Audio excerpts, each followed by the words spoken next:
Mia, anong ibig sabihin ni Senator Erwin Tulfo na mag-tone down muna sa pakikipagsagutan sa Chinese Embassy?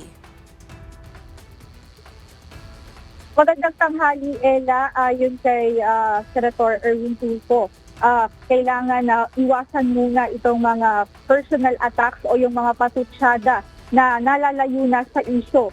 Kagaya na labang ng pagpuna sa pisikal na itsura. Ito yung kanyang hinihiling upang wag nang maapektuhan ang kasalukuyang isinasagawang pakikipagdialogo ng Department of Foreign Affairs sa Chinese Embassy. Ayon kay New Senate Foreign Affairs Chairperson Senator Erwin Tulfo, hindi niya iaalis ang anumang freedom of expression o pagpuna kung may maling nakikita lalo na sa usaping West Philippine Sea. Ayon sa Senador, karapatan nila maging ng mga kasama niyang senador at opisyal na magkomento at magbigay ng statement patungkol dito.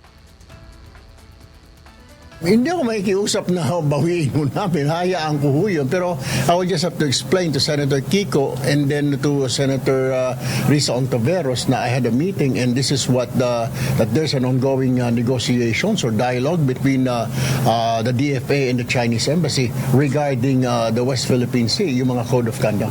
Baka maapektuhan. Pero I cannot stop it. Tsaka, kung yun, opinion namin yun.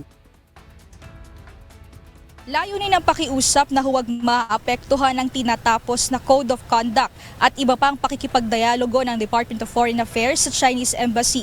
Kaya naman plano ng senador na personal na kausapin ang kanyang mga kasama maging ang National Security Council upang sana'y umiwas sa mga personal na pakikipagsagutan na malayo na sa issue na pinag-uusapan.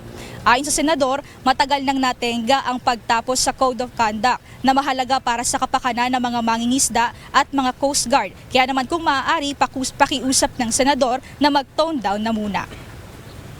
Samantala, Ella, ayon naman kay dagdag pa ni Senator Erwin Tulfo na meron siyang plano na makipag-usap din ng personal sa Chinese ambassador. Pero sakali naman na ipatawag siya or kailanganin ang kanyang presensya ng Chinese Embassy ay agad din naman aniya siyang haharap dito.